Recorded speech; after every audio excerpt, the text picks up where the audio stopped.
네, 정부가 코로나19 예방접종률을 높이기 위한 다양한 방안을 모색하고 있습니다. 일시적 백신 수급 불균형에 제한적으로 운영 중인 백신 접종은 다음 주부터는 정상적으로 이루어질 예정입니다. 네, 관련 내용을 전문가와 함께 짚어보겠습니다. 최재욱 고려대 의대 예방의학과 교수 모셨습니다. 어서 오세요. 어서 오십시오. 자, 신규 확진자 수가 610명이고요. 최근에 이제 400명에서 700명대 사이에서 좀 검사 건수가 적으면 적어지고 또 평일 되면 다시 올라가고 이런 식으로 추세가 좀 이어지고 있는데 4차 유행이 좀 잦아질 듯 잦아들지 않고 있는 상황이에요. 네. 어떻게 보십니까? 네, 지금 말씀하신 대로 하루하루의 상황은 계속 변합니다. 그래서 일주일간의 평균 발생 현황을 보는 게 즉 추세를 보는 게 중요하겠죠. 예. 네. 지난 한 주간 평균 발생한 명수가 590명이고요. 그 전주에 비해서 한 25.6명이 증가해서 4.5% 증가하고 있습니다. 그래서 예. 물론 뭐 4.5% 증가했다 해서 뭐 크게 걱정을 지금 당장 해야 될 건 아니지만 지금 4차 유행이 계속 내려가거나 올라가고 정체 상태에서 계속 반복되는 점은 주의 깊게 들여다봐야 되고요. 항상 좀 아슬아슬한 상황, 즉 집단 감염이 폭발적으로 증가하게 되지 않을까 하는 그런 우려에 계속 있는 점에서는 좀 많은 부분이 좀 주의가 계속 필요하다 하겠습니다. 예. 이 4차 유행이 언제쯤 그럼 잦아들 걸로 전망을 해볼 수가 있을까요? 지금은 그런 전망을 하기는 좀 어렵습니다. 예. 말씀하신 대로 전망을 하려면 최소한 이 사회적 거리두기 프로그램이 계속적으로 진행되는 건 효과가 있다는 것이 명백히 나와야 되는데 아직 지금 벌써 몇 달째 계속 정체 상태고요. 네. 또 면역이 즉 백신 접종이 어느 정도 달성돼야 되는데 아직은 그 시간이 좀 필요해서 아직 그걸 전망하기 좀 어려울 것 같아서 좀 아쉽습니다. 예. 네. 전국적으로 지금 현재 소규모 집단 감염이 일어나고 있지만 광주에서는 한나절 만에 21명이 확진자가 발생을 해서 좀 비상인 상황이거든요. 내용을 보면 가족이나 학교, 지인 간의 이런 감염 혹은 유흥시설을 중심으로 이런 감염이 일어나고 있는 걸로 보이는데 특히 전남, 나주, 여수, 화순 여기는 같은 생활권인데 여기서 확진자들이 좀 연관성이 있더라고요. 지금 전남 일부에서 좀 완화된 거리두기가 시행이 되고 있는데 이걸 다시 조정해야 할 필요가 있다. 이런 이야기도 있던데 교수님께서 어떻게 보세요? 예, 그런 이야기 또 우려가 지금 계속 나오고 있습니다만 아직 그렇게 사회적 거리두기 프로그램 자체를 강화하거나 이런 변화할 정도의 상황은 좀 아니라고 보고요. 물론 지금의 감염의 형태가 생활 내 감염입니다. 일상생활에서 언제 어디서 감염이 네. 확산될지 모르는 그런 상황으로 감염이 계속되고 있고 그러나 이제 일부 어떤 특정 그 집단이나 유흥시설을 통한 집단 소규모 감염의 형태이기 때문에 이 부분을 이제 잘 통제한다면 어느 정도는 통제가 가능하겠습니다만 일상생활 내 감염이 확산되는 이런 상황으로 봐서는 사회적 거리두기 프로그램 조정해야 된다는 필요성은 충분히 생각을 하되 좀 더 추이를 좀 들여다보고 판단하는 것이 필요할 것 같고요. 예. 주민 여러분께 좀 더 이 부분에 대한 세심한 주의와 좀 이 부분에 대한 적극적인 참여를 주문하는 그런 것이 필요하다고 보입니다. 예. 네. 그러니까 개개인들이 방역 수칙을 지키는 게 무엇보다 굉장히 더 중요한 상황인 거죠. 그렇죠. 예. 네. 이전에 이제 종교 단체를 매개로 감염이 퍼졌다면 지금은 일상 속에서 소규모 단체를 통해서 일상에서 이제 감염이 계속 일어나고 있는 상황이고 군부대에서의 감염도 좀 심각한 상황입니다. 이틀 새 27명이 확진이 됐고 이번 경우에는 격리시설뿐 아니라 일반 생활관에서도 발생을 했고 감염 경로가 불분명한 상황이라고 해서요. 일단은 인접부대원 200명까지 검사를 지금 확대해서 조사를 하고 있는 상황인 거죠? 네, 맞습니다. 좀 필요한 조치들은 최선을 다해서 하고 있다고 보이고요. 이 군 생활시설이라는 곳이 아무래도 단체 생활을 하고 접촉 빈도가 높기 때문에 감염이 확산될 우려는 여전히 높습니다. 그러나 또 반대로 또 이야기한다면 발생한 이 감염자가 추가로 확산되지 않도록 할 수 있는 또 장점이라고 그럴까요? 편히 방역에 좀 용이성은 있습니다. 일상생활에서 바깥으로 이제 나가지는 않으니까요. 그렇죠. 그래서 지금과 같은 형태로 감염이 발생하면 즉각 조기 진단하고 조기에 개입해서 추가 검사 통해서 확산을 막는 방법, 이 방법을 통해서 감염은 어느 정도 통제는 가능할 것이라고 생각됩니다. 예.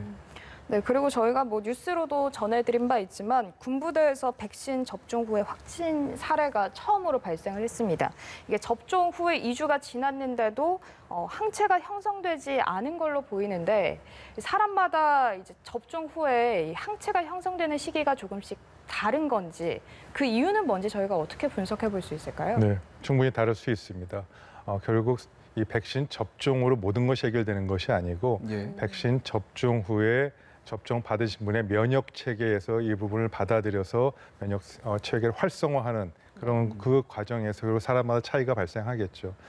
백신 접종 후에 부작용이 나타나는 후유 증상이 나타나는 것도 사람마다 워낙에 다르지 않습니까? 네. 그것과 마찬가지로 항체 형성과 항체 형성 시기와 이 그 항체 형성의 양에 대해서는 사람마다 차이가 있을 수 있고요. 어찌 됐건 2차 접종까지는 다 마무리해야 전체 평균적으로 우리가 목표로 하는 달성을 이룰 수 있다는 점에서 1차 접종만 갖고 모든 것이 안전하다고 생각하는 것은 조금 섣부르다 그런 것은 다시 한번 말씀드려야 될 것 같습니다. 예. 네. 백신을 꼭 맞는 것만이 능사는 아니라는 말씀이셨고 지금 시점은 이제 말씀해 주신 것처럼 4차 유행을 막는 것도 그렇고요. 백신 접종이 굉장히 중요한 시기인데 김부겸 총리가 다양한 인센티브를 그러니까 백신 접종을 완료한 사람들에 한해서 인센티브를 준비하라고 지시를 했습니다. 그리고 주요국을 출입할 때 자가격리를 면제할 수 있는 백신 접종 상호 인정 협약도 얘기를 했는데 이런 안들이 과연 백신 접종률을 높이는 데 도움을 줄 수 있을지 이 부분은 어떻게 보십니까? 네, 물론 백신 접종률을 올리는데 굉장히 도움이 될 겁니다. 예. 그리고 단순히 백신 접종을 이 사람들이 참여하는 것을 올리는 데 도움이 될 뿐더러 필수적인 조치에 해당되는 부분도 있습니다. 지금 많은 이제 외교적인 업무를 담당하시는 분이나 국제 거래 업무 또 이 국제적인 이 사업을 담당하시는 분에게는 반드시 이건 필수적으로 있어야만 되는 우리 경제 활동을 촉진시킬 필요하지 않겠습니까? 예. 그런 필수 업무이기도 하고 또한 동시에 이런 인센티브성의 이런 효과도 분명히 있을 거라고 보이고요. 어쩔 수 없는 조치라고 보입니다.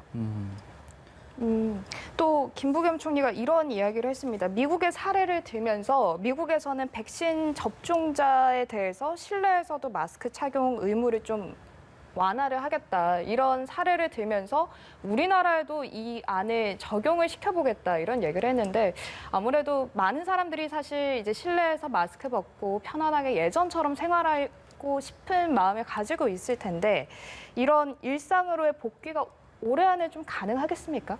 네, 저는 봉중보건학자로서 금년 내 집단 면역 달성과 관련돼서 일상생활이 정상적으로 돌아올 수 있는 계기는 충분히 마련될 수 있다고 생각합니다.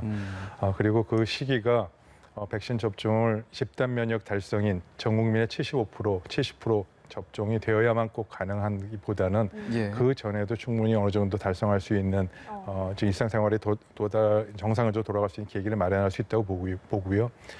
그런데 백신 접종뿐만 아니고 또 실제로 일상생활에서 방역에 얼만큼 국민이 참여하느냐에 따라서 그 부분도 충분히 앞당길 수 있기 때문에 이 점에 대해서는 좀 국민 여러분께서도 희망을 갖고 조금 더 기다려 주시면 금년 내는 어느 정도 일상생활 돌아갈 수 있는 계기를 마련할 수 있을 것이라고 조심스럽게 전망해 봅니다. 예.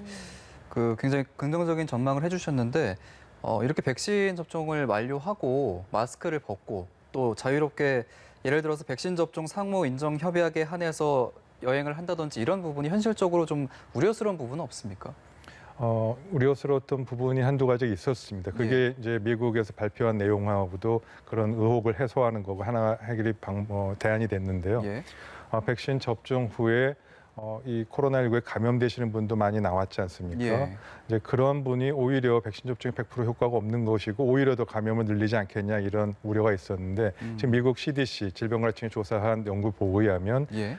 설령 백신 접종 후에 감염이 된다 하더라도 그러한 분들은 혈액 내 바이러스 양도 적고 또 그런 분이 바이러스를 이 기침을 통해서 나오는 양도 굉장히 적어서 예. 다른 사람의 전파 우려는 거의 없는 것 같다는 과학적 사실에 근거해서 이 마스크 착용 이 부분도 백신 접종 후에는 완화하는 것이 좋겠다는 의견이 나왔습니다. 그래서 그런 여러 가지 상황을 참고할 때 백신 접종 후에 어느 정도 일상생활에 또 국제 간의 이동이라든지 이런 부분에서는 충분히 정상생활 돌아갈 수 있는 계기를 마련될 것이라고 생각합니다. 그렇군요. 그리고 이제 방역 모범국으로 꼽혔었던 대만과 싱가포르에 지금 집단 감염이 급증하고 있는 상황인데 원래 이제 지난해 2분기부터 0명이었는데 감염자 수가 최근에 세 자릿수 확진자가 나오고 있는 상황입니다. 이것도 이제 백신 부족 현상이 원인으로 저희가 분석을 해봐야 될까요? 맞습니다. 그러나 사실 백신 부족보다는 예. 이 통제를 근간으로 하는 방역 조치, 즉 사회적 거리두기 강화는 지속 가능하지 않다라는 것이 결국 그 첫 번째 원인이 되겠고요. 아하. 단기간으로는 우리가 강력한 통제와 봉쇄를 해서 이 코로나19 통제가 가능합니다만 지속 가능하지는 않죠. 그리고 결국은 백신이 빨리 확보가 돼서 집단免疫을 달성하는 것이 그것이 더 중요한 근본적인 해결이 된 점을 반증하는 그런 사례가 이번 싱가포르와 대만이고요. 아시다시피 이 두 나라는 지금 백신 접종률이 1%에서 2% 전 국민의 아직은 좀 적습니다. 예. 그러한 부분들이 지금 이런 데이터로 나오는 것이 나오는 것이라고 그렇게 생각하고 있습니다. 예. 지금 보면 우리나라에서도 이 백신 접종을 2차까지 끝낸 사람의 비중이 사실 그렇게 높지는 않습니다. 전체 인구 대비 1.8% 수준인데 교수님께서 아까 올해 일상으로의 복귀에 대해서 좀 긍정적으로 말씀을 해주셨는데 정부에서는 11월에 집단 면역 형성을 하겠다 이런 목표를 가지고 있는데 이게 가능하려면 2차 접종 완료자의 비중이 어느 정도까지 좀 높아져야 이 집단 면역 형성이 가능할 거라 보세요? 집단 면역 형성이라는 부분에 대해서 우선 정의를 좀 정확하게 해야 될 것 같습니다. 예. 바이러스, 즉 코로나19가 종식되는 것을 전제로 한 집단 면역 형성은 과학적으로 거의 불가능하다고 보고요. 예. 지금 그 집단 면역이라는 게 전제는 일상생활로 돌아갈 수 있는 감염을 이번에 이 코로나 감염을 어느 정도 통제 가능한 범위 내에 즉 사회적 거리두기를 완화할 수 있는 이런 범위 내에서의 집단 면역 형성은 지금 약 70%의 국민이 접종을 맞게 되면 예. 2차 접종까지입니다. 그럼 가능할 것이 보고요. 70%까지 어느 정도 감염이 접종이 완료되면 이번 감염은 통제가 어느 정도 가능해집니다. 근데 그 전에 30%, 40%만 접종이 2차 접종 기준으로 완료가 되더라도 1차 접종 기준이요. 2차 2차 접종이요. 접종. 네. 40% 국민만이라도 2차 접종이 완료되더라도 예. 충분히 이 거리두기 효과, 이 3단계 같은 이런 강력한 거리두기 효과만큼 감염 차단 효과가 나옵니다. 그때부터 효과는 있게 됩니다. 그래서 지금 1분기, 2분기 정도까지는 어쩔 수 없이 저희가 백신 수급이 조금 어려웠습니다만 지금 이제 7월서부터 6월 말에서 7월서부터는 백신이 확보가 본격적으로 되고 접종도 이 일반 국민에게까지 확대되는 그 시점이 어느 정도 진행이 돼서 40%의 국민이 맞게 되는 순간부터는 가시적인 성과와 실질적으로 거리두기 프로그램도 단계별로 완화되는 그런 효과가 분명히 나올 것이라고 전망해 봅니다. 예. 네. 그러니까 정리를 해보면 집단 면역이라는 게 이제 코로나19가 종식되는 건 아니고 전 국민의 70% 이상이 백신을 맞게 되는 현상을 통계적으로 이제 일컫는 게 집단 면역이 되는 거죠. 그렇죠. 그러면 유행이 중단된다 뜻입니다. 그렇죠. 그러려면은 백신 수급이 일단 뒷받침이 돼야 되는 게 중요할 것 같은데 이 백신 수급에도 굉장한 불안감이 아직도 있는 것 같아요. 국민들도 그렇고 이 부분은 좀 어떻게 보십니까? 네, 그동안에는 사실 좀 어려운 점이 있었습니다. 예. 그렇지만 정부 당국에서 계속 강조하고 있듯이 또 대통령께서도 이렇게 여러 차례 얘기했습니다만 이제 6월, 7월서부터는 본격적으로 백신이 확보가 될 수 있다고 저도 전망하고요. 백신이 우리가 수급이 또 생산이 여러 가지 다양한 방식을 통해서 확보가 되면 접종은 그렇게 어렵지 않습니다. 그래서 접종을 통해서 이러한 불안감 또 이러한 불확실성은 충분히 해소 가능하지 않을까 그렇게 전망하고 있습니다. 예. 자, 이런 긍정적인 전망 속에서 한국관광공사가 중국인 관광객 유치를 위한 관광 설명회를 열었습니다. 코로나19 이후를 물론 이제 겨냥을 한 건데 11월 집단 면역을 달성하게 되더라도 이러한 외국인에 대한 적극적인 관광 유치가 과연 현실적으로 가능할지 궁금하거든요. 어떻게 보십니까? 일정 부분은 좀 가능할 것이라고 생각하고 있습니다. 예. 미국, 유럽, 중국 많은 이제 백신이 이제 어느 정도 접종이 진행이 된 경우에 과학적 증거들이 계속 나오고 있지 않습니까? 즉 2차 접종까지 어느 정도 완료된 그런 경우에서는 2주간의 자가격리도 면제하겠다. 그리고 실내에서의 마스크 착용도 안 해도 된다. 예. 또 국가적으로 이런 다양한 이 거리두기 완화 정책이 충분히 과학적 근거를 갖고 있기 때문에 여행도 일정 부분은 풀어질 것이라고 보고요. 활성화될 수 있겠다라는 생각은 그런 과학적 근거는 충분히 있다라고 저는 보여지고요. 예. 다만 백신 접종을 2차 접종까지 완료한 경우에 한해서 그렇다는 점은 전제 조건을 꼭 말씀드려야 될 것 같습니다. 예, 네, 알겠습니다.